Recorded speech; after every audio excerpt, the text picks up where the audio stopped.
Good day, everybody. You're welcome to the Nigeria Watch online seminar series. This is the 7th of the seminar series. Today's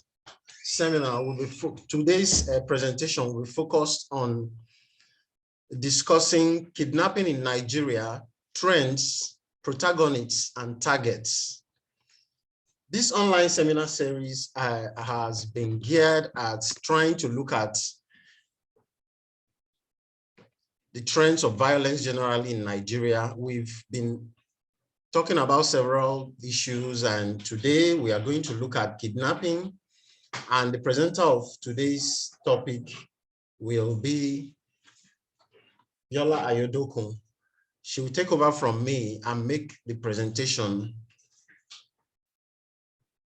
and we'll take it up from there. We'll take questions and contributions after her presentation and other clarifications. My name is Victor Eze. Thank you. She will take over now. Thank you, Dr. Thank you, Dr. Victor Eze. Good morning, everyone. And thank you for joining this edition of online seminar series.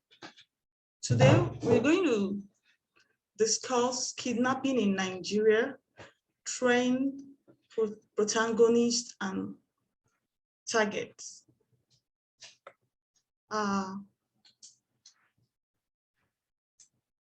We're going to look at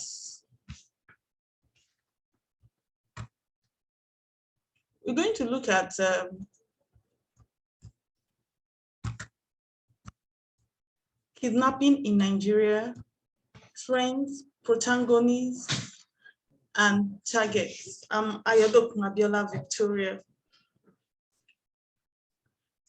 The kidnapping of all manners of persons has become common in Nigeria. An aberration that clearly occurs in Nigeria has rapidly become domesticated. At the onset of this criminal act, it was considered problem of the elites, as almost all the victims are rich Nigerian and expatriates working in multinational companies in Nigeria. According to Davidson 2010 and Ngwama 2014, kidnapping seems to be a easier crime where a group of armed criminals with guns and cell phones apprehend unsuspecting victims and carry them to a secluded place away from the eye of the public. Davidson 2010 and Akpan 2010, among other researchers, indicated the insecurity in Nigeria as a root cause of kidnapping in Nigeria. According to Asuko 2009, the term kidnapping is complex and transitional due to its state-to-state scenario, as well as jurisdictional criteria. Ugoke 2011 and Watch and Poll 2019 has described the phenomena as abducting or capturing away of a person intentionally to deprive them of personal freedom. In contemporary Nigeria, the implication of kidnapping are not only on the foreigners. Sadly, it now includes locals such as the poor and the rich, the aged, and children, Ibrahim and Ahmed 2020. The most unfortunate victim of this menace of kidnapping in Nigeria often die in the process. This is what this paper intends to show. Statement of problem. The rate of kidnapping in society is growing at a geometric progression, and the trend of kidnapping phenomenon has become so terrible. and the recently major kidnapping in Nigeria has shown, however, revealed that the deteriorating trends and rate of kidnapping at national level is 0.01 per 100,000 population as of 2013. It also escalated from 29 in 2016 to 40 in 2018, evolving at an average of annual rate of 42.8%. Nyoma 2019, Ibrahim and Ahmed 2020. The figures of people killed during kidnapping is also increasing at an alarming rate. At the process, kidnapping took a more violent form with increased frequency of occurrence. Research objectives. This research intends to show the trend of kidnapping that result in fatality. It's also have the intention to identify the main protagonists of kidnapping in Nigeria from the database of Nigerian watch. Excuse me, please.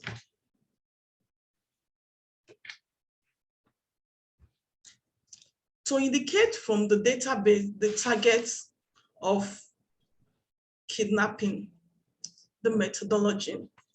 Nigerian Watch database compile and monitor data on violent death in order to provide statistics and analyze trends of fatality in Nigeria. It is built with fatal incidents extracted from 10 national dailies: The Sun newspaper, Guardian, New Telegraph, Punch, This Day, Vanguard, The Pendant, Nigerian Tribune, Daily Trust, and The Nation.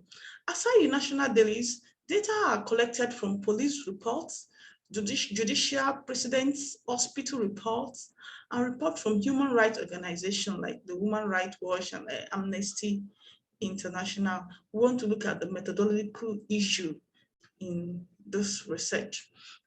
Methodology and its issue. The quantification of violence has not occupied the front burners of research in Nigeria. One of the reasons for such is that crime statistics by police and other government agencies are either unavailable or too restrictive or reliable. Hence, the Nigerian Watch database systematically track violent incidents across Nigeria to address this. In a bid to explore the trends and pattern of kidnapping in the country, Nigerian Watch data is exhaustive, though without limitation, like in some of cases that are unreported by some national dailies. Accurate figure reportage also is a challenge to some of this, because most of the data are being extracted from the newspapers. Some of them over-report or some under-report fatalities of some of this, or repeat some of the incidents. Regardless of this limitation, the data has aided a better understanding of the trend of kidnapping in Nigeria. I want to look at discussing results and discussion of findings from Nigerian Watch data. Trends of kidnapping. The trend of kidnapping from Nigerian Watch data takes different form. Some of this trend includes number of people killed in kidnapping incidents, include indigenes and expatriates. We want to look at number of people kidnapped per state and per religion. The graph seen on the screen shows number of deaths from kidnapping in Nigeria. It has it that all the states in Nigeria have recorded deaths from kidnapping in the course of in the duration of this research. we want to analyze this. It has shown that all the states have records of deaths.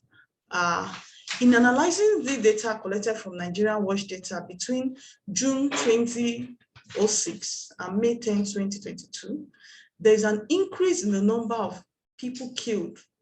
Analysis shows that 6,200 Nigerians were killed in kidnap incidents, as shown from this, and 32 expatriates were also killed from different parts of the countries.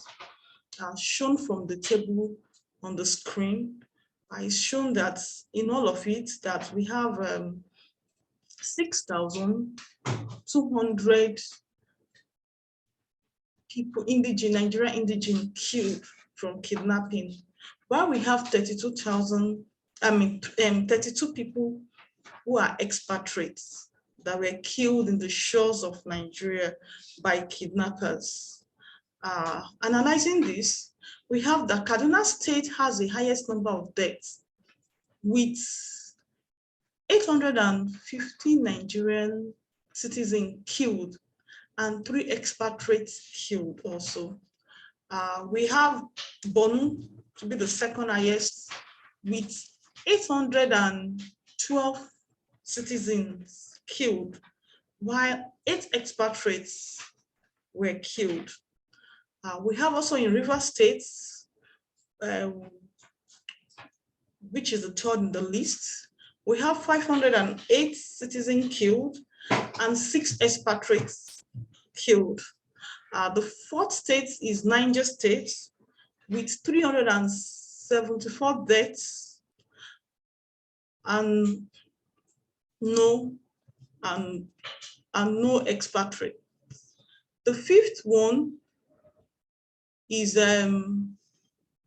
Zamfara State, with 322 deaths of Nigerian citizens and no expatriates. Gombe State recorded the least number of deaths, with 4 Nigerian citizens and no expatriates. Borno State recorded the highest number of deaths of expatriates in Nigeria.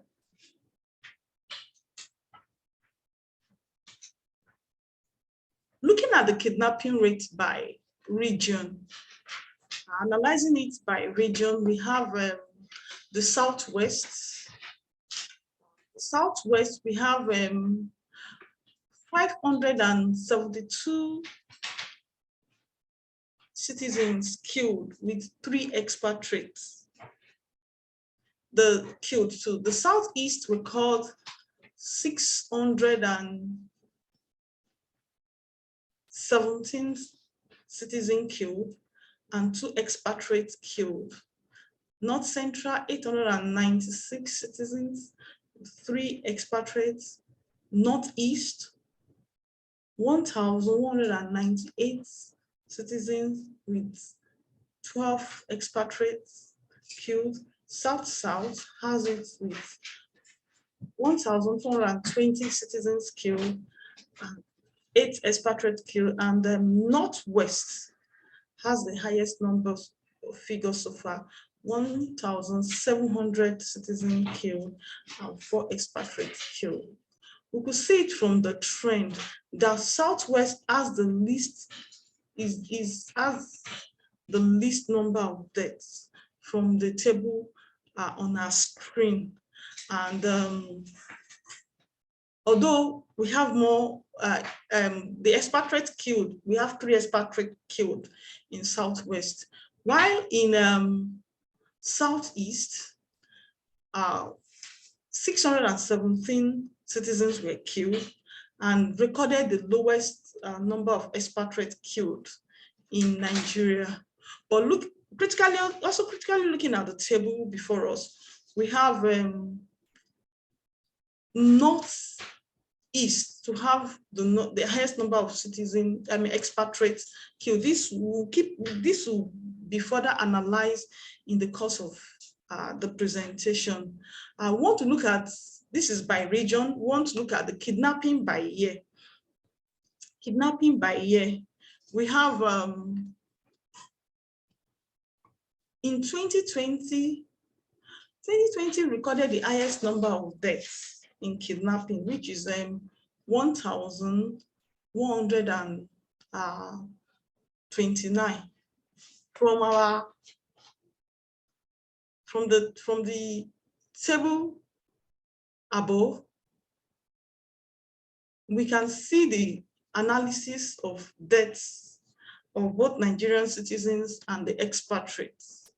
In 2020, 1,129 citizens were killed with no expatriates. In 2021, we have 1,904 citizens killed from kidnapping with one expatriate. We could see the analysis of the figure according to year. Now we want to quickly analyze, the year, and at a glance, we want to show the number of deaths of Nigerian citizens. Having it at a glance, we could see that 2020 recorded the highest number of deaths, followed by 2021, 2019, 2018. And from this, we will see that it's actually growing at a geometric progression. You could see from 2006, there has been increase in number of deaths by kidnapping. And you will see that kidnapping is becoming more booming in this part of the world, in which citizens are killed. From the bar charts that is shared on our screen, we could see the increase, the rate at which it is increasing. Then we want to quickly chart that of the expatriates and see how it's been. It is noted that from the bar charts, number of expatriates in 2013, more expatriates were killed. And this is showing with 34% killed in 2013. In 2012, followed by 2012, and as the year keeps progressing, it is noted that the rate at which expatriates are killed is really coming down. Why indigenous why more indigenous are killed as the year runs by. We want to look at the fact is established that both expatriates and citizens of Nigeria are killed by kidnappers. We want to look at the protagonists. Protagonists of kidnapping. Protagonists reviewed from Nigerian Watch Database includes militants. We have the militants, which are Niger Delta militants. They are one of the protagonists in kidnapping in Nigeria. We have the bandits, which includes the herdsmen, the Fulani herdsmen. They go about kidnapping people. At times they kidnap to get in exchange for cow and the like. We have insurgents, including Boko Haram, ISWAP, and the like. We have the criminal gangs, people that kidnap for money, people that kidnap for ransom. We have self-induced. At times, individual can set up and come up by saying they are kidnapped so as to get money or get money out from that kidnap. We have the secessionists, the IPOP, the ESN. We also have ritualists. They at times ritualists kidnap to harvest human organs. We want to look at the target of these protagonists. Who are they really? Who are their targets, and why are they into this? We have target of kidnapping. We have the militants. The militants target, they kidnap the expatriates. This is common in Niger Delta region, where they carry out the activities. They kidnap the expatriates. They kidnap other oil workers. They kidnap security operatives, traders, and fishermen on waterways. Most of these militants includes some pirates that goes about on the waterway to kidnap their victims. We also have bandits. Most often the bandits target, bandits which includes herdsmen. The target communities. You see them kidnapping more than 300 people in a community, at times 100 people in a community. They come in large numbers. Yeah, they come in large numbers to abduct people, like what we have on what we shared on the screen. Gunmen killed to abduct over 100 others in Niger. Demand 700 million ransom.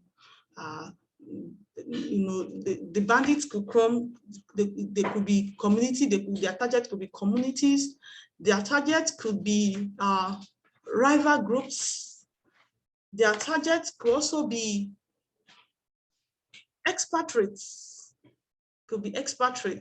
like bandit raid tomato factory, kill 4 police officers, civilian, kidnap 10 expatriates. Their target could be expatriates. Their target could be students. Their target could be teachers and workers. We also have insurgents. Insurgents could target civilians. They could target security operatives. Government kidnap Chinese, other workers. They could target. They could target humanitarian workers, giving aid to victims. They could target some Christians and also some expatriates. Criminals. These criminal acts could include individual, probably if this, including politicians, businessmen, and wealthy ones in the society. The aim of this criminal act is just to get ransom for living. And let me quickly go back to discussing the aim of the ones we have discussed earlier. The aim of the militants could be to get ransom. It could be to get the attention of the government. It could be they could hold the whole community or company at ransom just because they want the government to hear them out. They need attention. For the bandits, it could be for ransom. It could be for attention. That of bandits and insurgents could be for attention. It could be for ransom.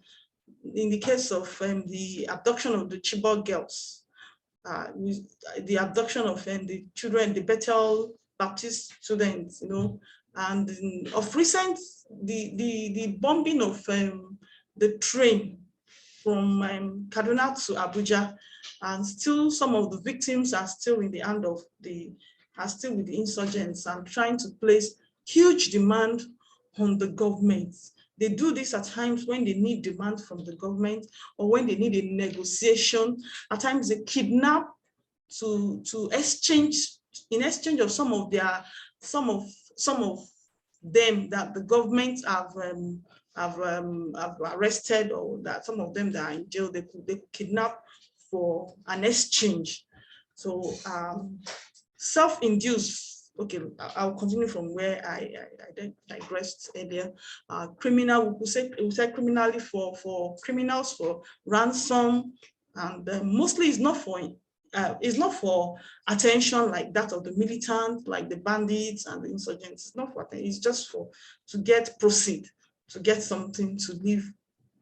Self-induced too, to get something to live on. It could be to get some stuff, or it could also be to get attention if it's from looking at it from family perspective. For the secession group like the IPOP and ESN, could be for security. Their main targets are the security operative, community, prominent politicians and individual. This is mostly they call for attention and need, this IPOP and ESN has been calling for in the second presentation, a colleague discussed more about this secession group. At times they want attention, they want a state of Biafra, and they could do it so that the government could hear their cry, the government could feel them. And there was this a prominent man that died accidentally from one of their operations. The former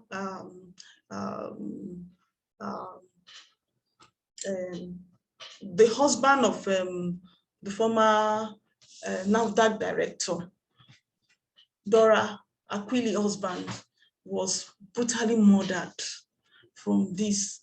Some weeks back, 2 soldiers were killed, a male and a female, were going home for their traditional wedding when they were abducted, and they brutally killed them.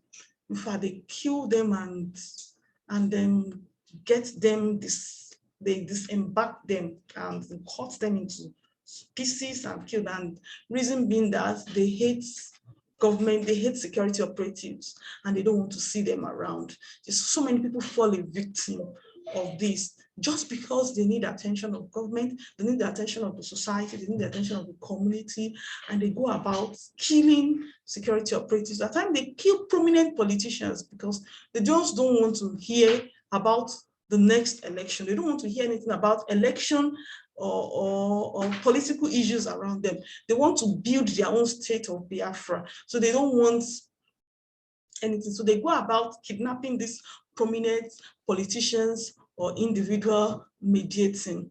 And the last of it is the ritualists. People kidnap for ritual purpose, just to get harvest some vital organs.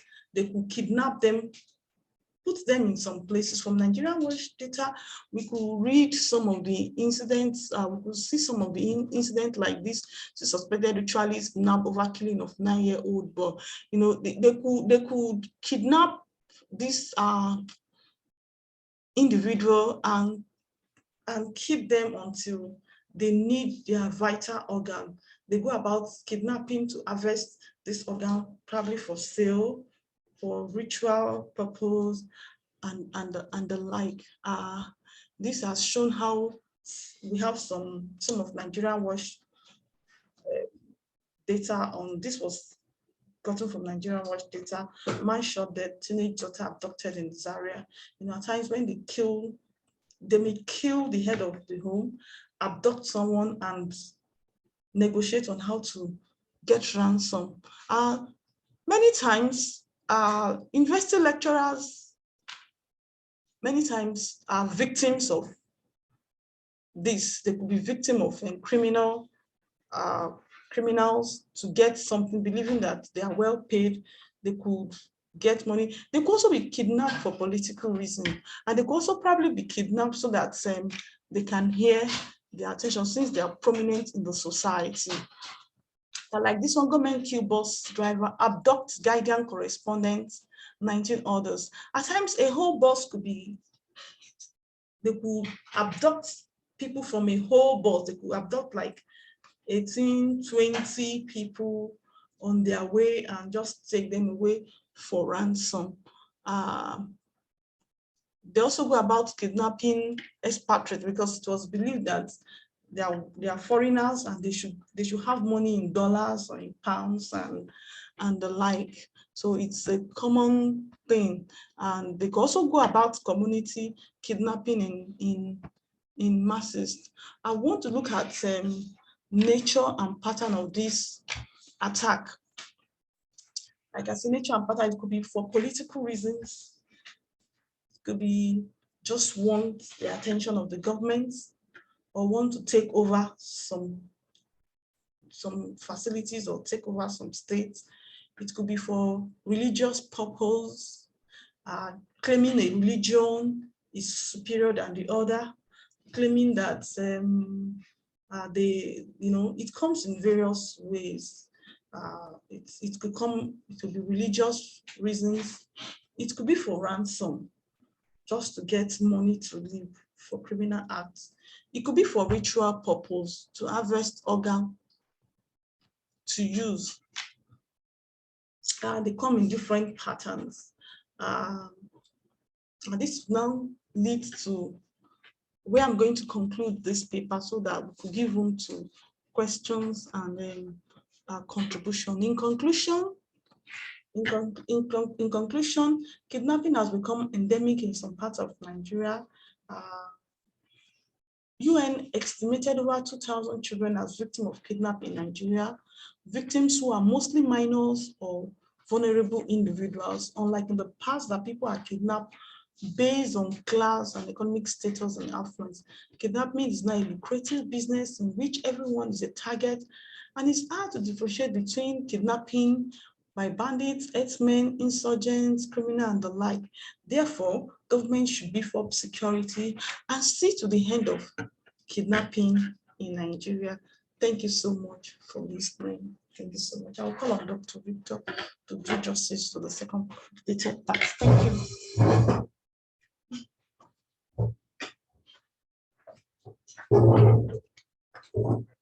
I want to thank Biola Ayodoko for the wonderful presentation. And before we go further, she has done justice to the paper. And I know that a lot of us will have questions, clarifications, and some contributions to make to the presented paper.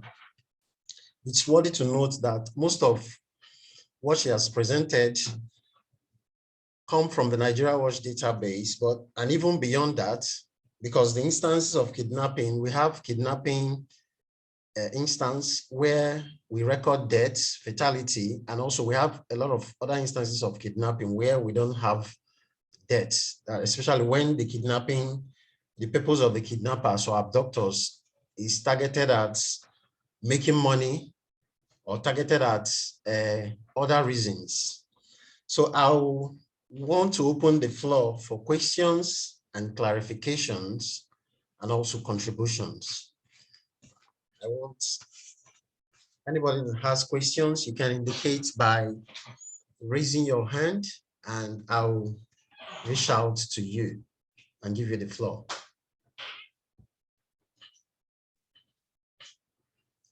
Okay,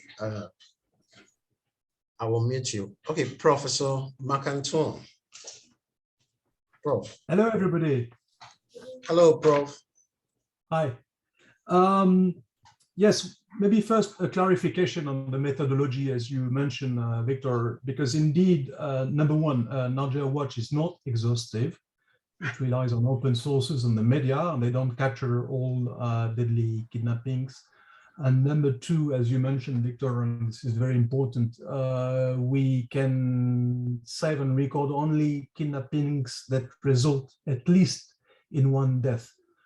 That is, we don't know the trends of kidnappings. And of course, it would be interesting to compare if ever the police still release some data on the number of kidnappings from one year to another.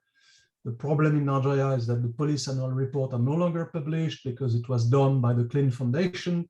And so you don't have access to even official crime statistics that could tell us the trends of kidnappings and which would help us to cross-check our data. So we rely only on these specific cases of lethal kidnappings. And I was wondering, Victoria, if the number of expats you mentioned that were killed, you're talking about expats who have been killed during kidnappings or due to other fatal incidents? Or is it only expats killed? And of course, we all know that expats means it could be also a Cameroonian in Nigeria or a non-Nigerian national. It's not only Westerners, just to avoid confusion. So I was wondering if these expats who have been killed are those expats they were killed as a result of a kidnapping or because of other fatal incidents. She'll answer that. Let me give the floor for her. Were they killed during kidnappings or? Yes. Thank you, Prof. As from Nigerian Watch incidents, they were killed during the incident of kidnapping or kidnapping processes. They were actually killed for kidnapping or the process, probably the delay in payment of ransom. They were killed. Thank you. I mean, could you give us more details on the nationality of the expats who have been killed during this kidnapping? Okay. I mean, even roughly, you know. Okay, like in the course of the presentation, like they said, government killed Chinese, other workers. Mostly, we can't presently figure out the citizens of those expatriates. But from what we have in a Nigerian database and what we have on the screen, we could see that one of those people killed Chinese citizen.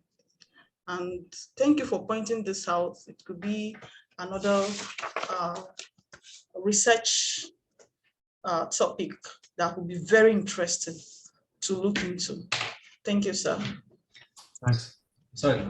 Yeah. Good morning, Prof. I have just a little contribution to make about the nationalities of the victims. My name is Vitus Ukoji, and from the course of our interaction, day-to-day interaction with the database, we found out that many of the victims were actually Chinese. The reason being that a good majority of them are found in various parts of Nigeria, especially in the construction industry and the mining industry. So we have Oshun, we have other places. So majority of them actually are Chinese. Well, it still doesn't really mean, in the Niger Delta, we have diverse nationalities. We have many of them kidnapped from barges, oil barges, or kidnapped from fishing vessels. So those ones are actually there, but you still have a good number of Chinese among them in Niger Delta. But outside that, you have in the north, majority of them are Chinese. Thanks. Thank you.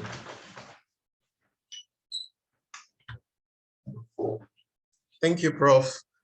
I'll yield the floor to Bimbo Omokbo. I will mute you now.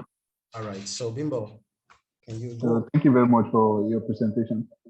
I would like to ask that unlawful arrest and arrest by policemen that are not recorded in newspapers or whatever, would you categorize them as kidnappings?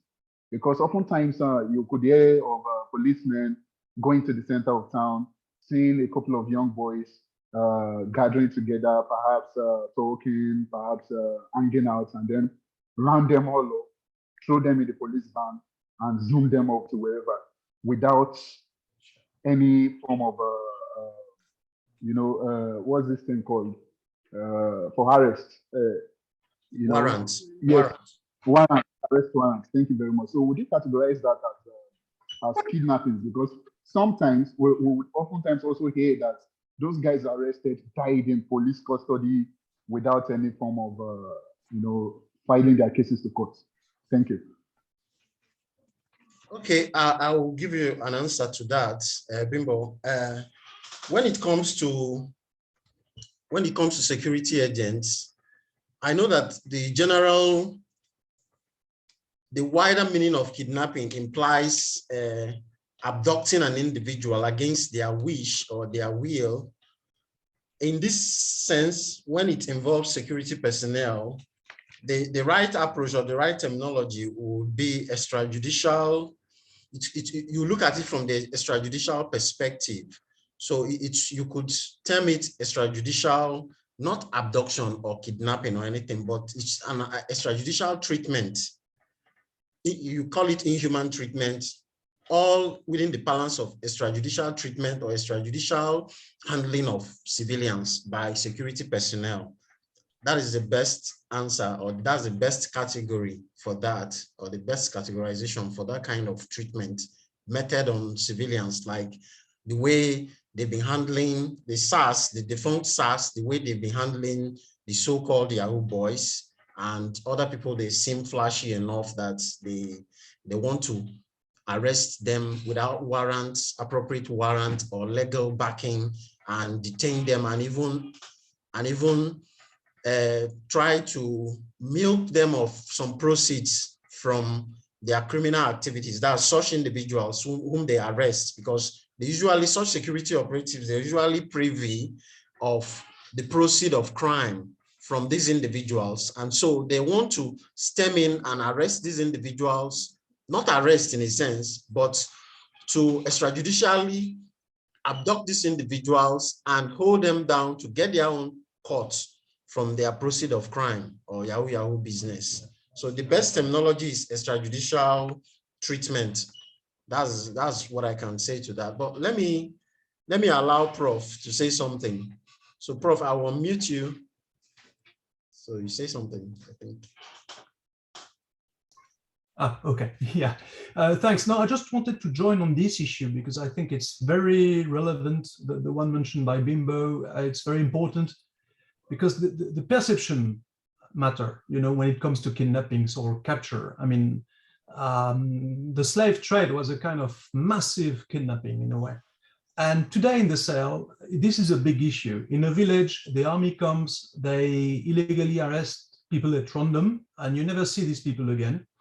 And when you do surveys in this village, whether in the northeast or in Niger or so forth, people tell you they don't make any difference between kidnappings by jihadi groups or by the security forces. Because in terms of perception, what you have in a family is that someone disappears and you are never going to see him again. Maybe he's been killed and the body has been dumped somewhere, So yes, perceptions do matter. But of course, legally, you're very correct, Victor. This is an extrajudicial killing if ever you are arrested illegally by a security force, a government force, security or defense force. But for the perception of the people, that can be, that's another area of investigation. But of course, perceptions do matter. So it was just my comment. Thanks. Okay, thank you, Prof. Bimbo, you would have gotten what Prof said, that based on perception, the individuals to whom, the individuals or the families of these individuals who are extrajudicially abducted, in quotes, by these security operatives, who may no longer see these victims their whole lifetime or for life, in their own perception, they view the scenario such as the abduction of such individuals without warrant, legal warrant, they view such as kidnapping. But in the legal perspective, they are purely extrajudicial treatments, inhuman treatment method on civilians by security operatives. So thank you for that. Okay, Bimbo, it's like you still want to say something? Okay. Yes, please. Absolutely. There are quite a number of things coming into my head, instances, and I would just want some clarification. In the far north, we oftentimes have child marriages. Child marriages that a girl child would be whisked to a supposed suitor's house before she clocks 18. And these issues are quite right in this society. And we oftentimes do not have them reported in newspapers and all. But can we also categorize these issues as a kidnap process or a kidnap act, an act of kidnapping? Thank you. Okay, Bingo, I'll give you an answer. I think maybe one or two of my colleagues may also say something to that effect. When it comes to issues like that, they are bordered on culture and religion. Culture and religion. And then when you talk about culture, let me also link it back to perception, according to what Prof. Mark has also hinted in responding to your previous question. Number one, you need to understand that religion and culture, if you look at a whole lot of things that are happening in our society, ours is a very, is a society that is stiffly, bent on culture and religious, whether those cultural and religious inclinations are purely guiding us in a moral angle, or whether they are taking us to some kind of barbaric manifestations. I think our society is yet to totally win itself of some of the undoings that are emanating from both culture and religious tangents. So let me take it from there. When you talk about child marriages, we've had instances where even those underage children who were married out, killed the so-called husband, because to them, those children, they feel it's against their wishes, it's against their volition to be married at such age.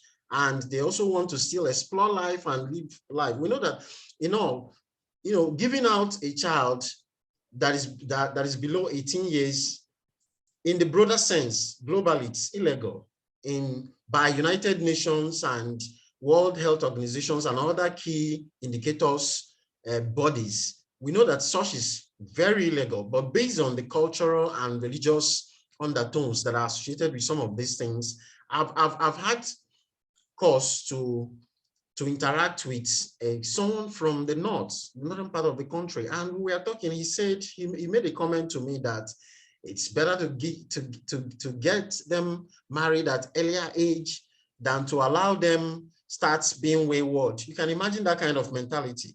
While allowing a child to start being wayward is not acceptable, then marrying such a child off at such early stage wouldn't also prevent the child from being wayward, and it's also not acceptable. So to me, it's also hinged on perception, just like Prof said. One is that to those within such cultural and religious circle, they feel is the right thing they are doing.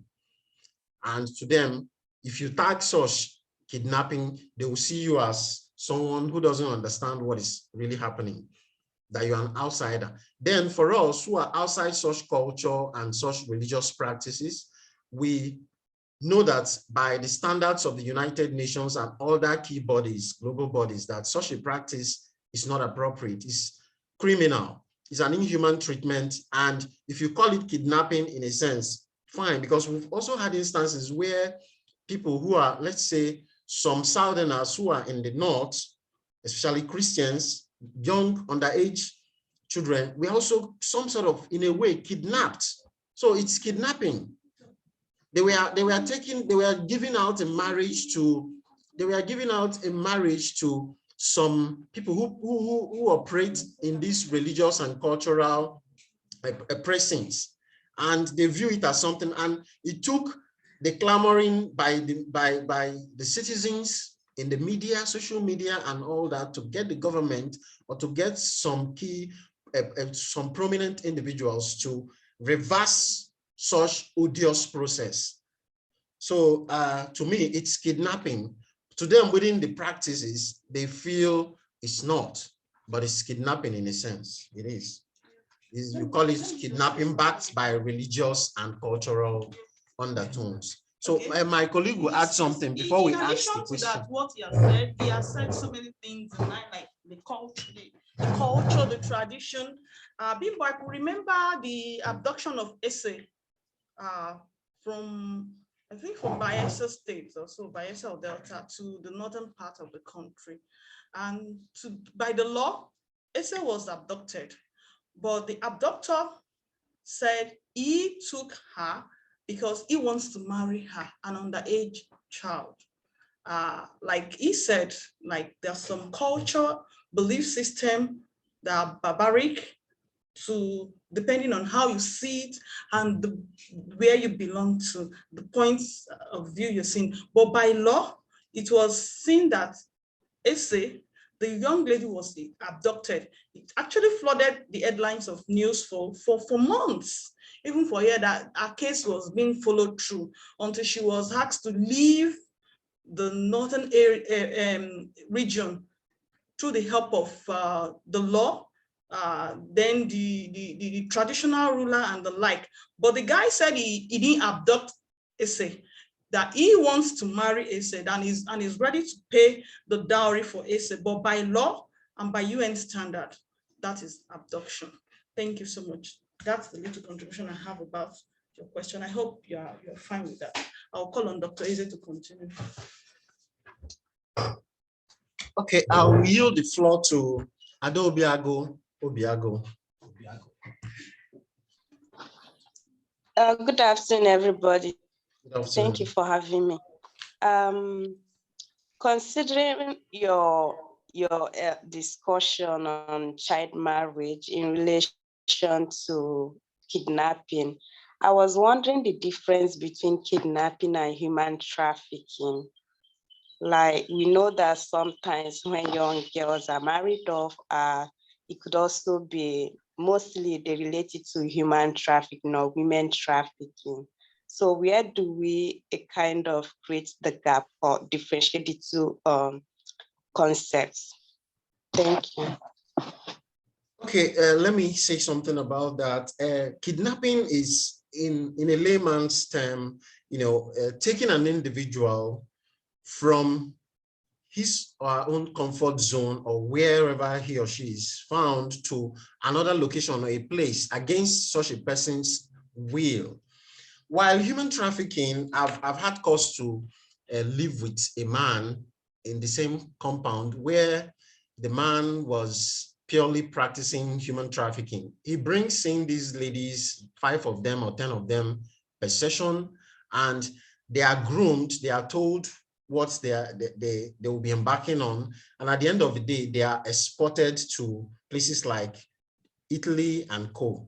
So human trafficking somewhat has some element of volition. Maybe the victims are usually not told everything about what they will experience in the trafficking. Sometimes in cases of human trafficking, the victims are told, okay, we are taking you to so place. They are giving fake promises. They are giving, there's this kind of, they paint a picture of a greener pasture for them to where they are taking them to. Like, I remember one time I was at the Murtala Mohammed Airport. I saw a young lady. She was going to Oman, and I've read a whole lot of stories. I'm not saying that Oman is not a wonderful place to go to.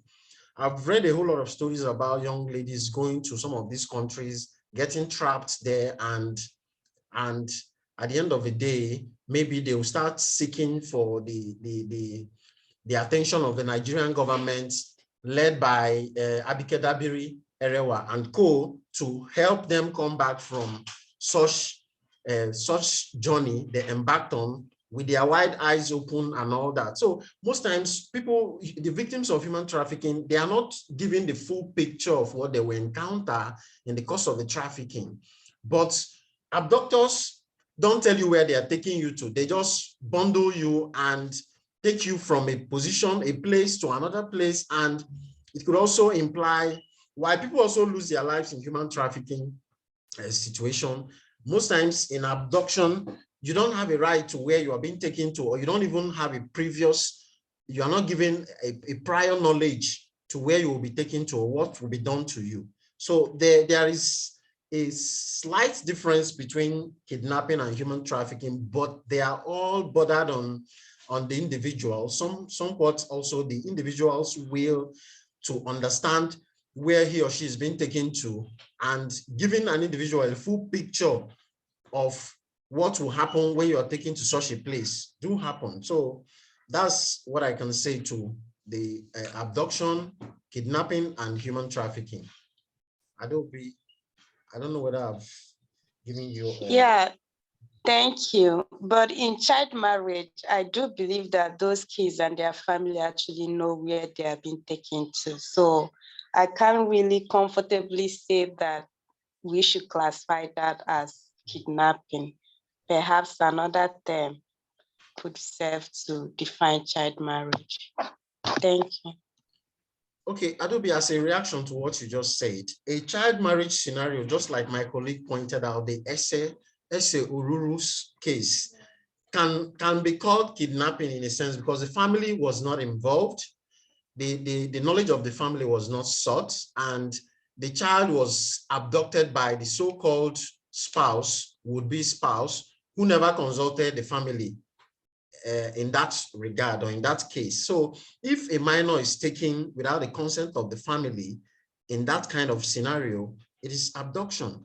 But if you talk about, like we've made mention of instances of cultural and religious differences or practices, if it's done within a particular culture who understand themselves and they view it as this is the ideal thing we do within ourselves, amongst ourselves, and it works for us, and it's backed by religious and cultural norms, then it works for them. But that doesn't mean that universally, because culture, I know that a whole lot of culture and religious practices they are evolving. Culture evolves, and in the evolution of culture, one of the key things that the owners of such culture try to look at is effort to align a culture to the appropriateness of what is deemed legal and what is termed barbaric. So that if a particular culture, a situation whereby maybe when twins were being killed and all that, and then a particular culture wakes up and says, okay, now we want to align ourselves to the universal practice where killing of twin is a crime, then we should stop this particular culture and move on with what is appropriate universally. So at a point where the proponents of such religious practices and cultural practices wake up and feel, and they want to evolve to another level that, okay, this is not appropriate. We should evolve from this stage to this other stage, which is deemed a universally acceptable practice, then it works for them. But in the meantime, we who are not members or who are not practitioners of such a cultural demand and religious creed, we keep perceiving it based on perception. We perceive it as this is kidnapping or this is abduction in that sense. So thank you, Adobe. It's like you still have something to say. Okay, I yield the floor to you once more. Adobe. No, I have nothing to say. Understood. Thank you very much. All right. Except I would love to have a copy of the presentation, okay, because no kidnapping is one of the topics I teach at UNN. Okay, that's lovely, Adobe. The presenter will reach out to you, or you can reach out to us and we'll send you a copy of the paper. Okay, I have. Right, thank you.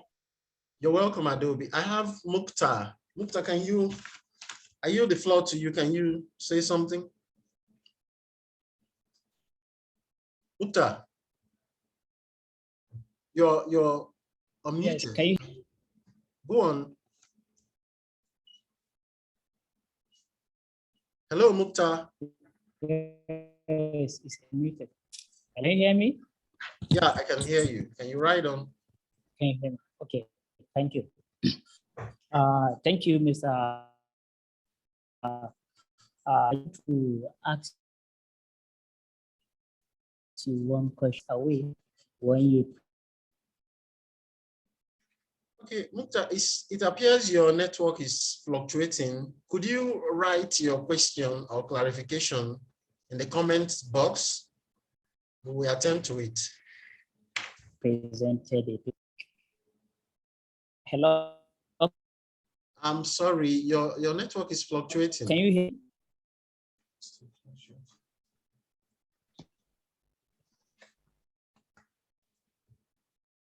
Mukhtar, I'm sorry, I will mute you Your network is fluctuating. Could you write your question in the comments box, the chat box? Okay, Professor James, it's okay.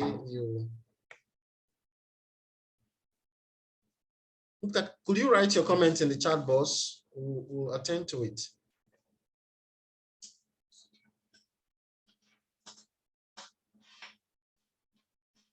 Okay, thank you, Professor Mark, for your participation.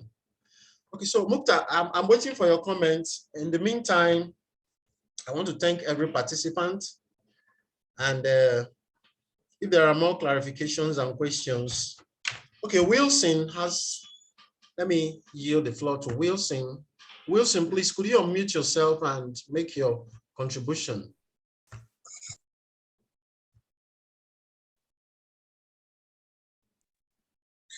Hi, good afternoon, everyone. Thanks. It's a really good presentation.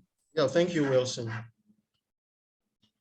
One statistics that you provided, to also incidents that happened in the Gulf of Guinea. Come again, please. The statistics that you provided with regards to kidnapping, to the piracy incidents in the Gulf of Guinea off the Nigeria. Okay, the Gulf of Guinea, the Gulf of Guinea that is closer to Nigeria, the Niger Delta, we cover such incidents, but the Gulf of Guinea far away from Nigeria, anything that is not within the Nigerian territory or the waterways of Nigeria, we do not account for them. Did I answer you, Wilson? Yeah, that's fine. All right. Very fine. All right, thank you.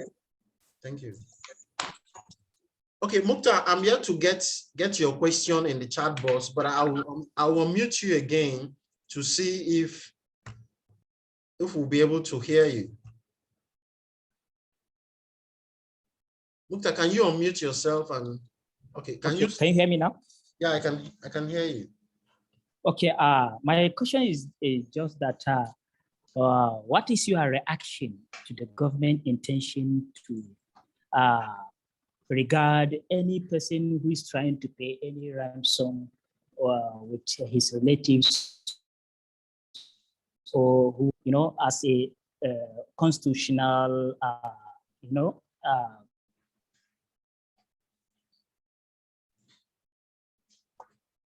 constitutional, how can I put it? This development, is trying to ban this paying ransom. So with regards to this, kidnapping, what could be your reaction on your problems of kidnapping in southern part of Nigeria? Okay, Mukta, I will. Hello? Yeah, I can hear you. I've heard your question, or I've heard your question. I will react to it. Okay. My reaction to your question is most times we have a policy implementation problems in Nigeria. One, we have policy implementation problems because prior to now, okay, if you take a look at, let's keep the issue of the IPOB and ESM menace that is ravaging Anambra currently. If we take a look at the era of Peter Obi in Anambra State, and Peter Obi made a law that made it difficult for kidnappers to thrive in the state. And the law is such that anybody that engages in kidnapping and such a person, any assets belonging to such a person, the houses or the locations, places, structures where such kidnappers use to house their victims, they are demolished and the assets of such individuals are seized. And we could see that when the man implemented that in Anambra State, the issue of kidnapping dropped almost to zero. So the problem we have in Nigeria,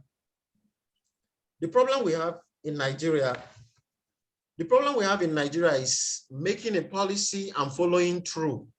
Now, if you talk about the government trying to make a law that kicks against the payment of ransom to to kidnappers. That is some sort of, in some places or in some terminology, you talk about putting the cart before the horse. You don't put the cart before the horse comes before the cart. If you place the cart before the horse, you're not going to make any impact. So now you can tell victims of kidnap scenarios that they can't pay ransom to kidnappers who want to bludgeon them, or who want to kill them, or who want to, do anything bad to them. You can't say that, but you as a government should put in place appropriate laws and appropriate checks and balances that would even not arise to a kidnapping scenario to come up in the first place. So such a law, I don't see the feasibility. I'm talking from a couple of things we've seen happening in Nigeria. I don't see the feasibility, because it means now that you're simply leading such victims to Golgotha, to their death. You want them to be killed. So why not the government equipping the security agencies appropriately with modern gadgets? Why not the government creating jobs? Why not the government doing things the right way that would help crime, the rise in crime incidents to come down, so that we rid our society of such criminal elements, and you won't have kidnapping happening in the first place. So you don't put the cart before the horse, you put the horse before the cart. That's my reaction to your question. Mukta, did I answer you? Yeah, yeah. But I don't know, maybe on your problems, I don't know if you have ever mentioned any of these response that you made. I don't know, maybe because I didn't, I came just late, I was away. So I don't know, maybe if all what you have just said, I think you have said something a little bit in your problems and the solution to these manners of kidnapping in our society. Okay, I think my colleague who presented the paper wrapped up by advocating for a situation whereby the government should do the right thing. Such right thing does not include putting the cart before the horse. It implies doing the appropriate things, evolving appropriate policies, following through, putting the appropriate, equipping the security agents so that they can do their jobs, and also empowering the teaming youths, whether the Amajirinshi system, then equipping the youths who are coming out from schools and all that. So when the youths are busy, the situation of kidnapping would come down. So there are ways of fighting crimes. You don't fight crime by not trying to nip it in the bud. You're trying to fight crime by going after criminals, by not doing the appropriate thing that would reduce the mentality of the teeming youths from thinking crime. So if the government, do the right thing and put appropriate things in place, crime scenarios would reduce, and even kidnapping will reduce in the society. And you won't be talking about paying kidnappers or not paying kidnappers. These things are going up very fast, as we can witness in our current Nigerian situation. Okay.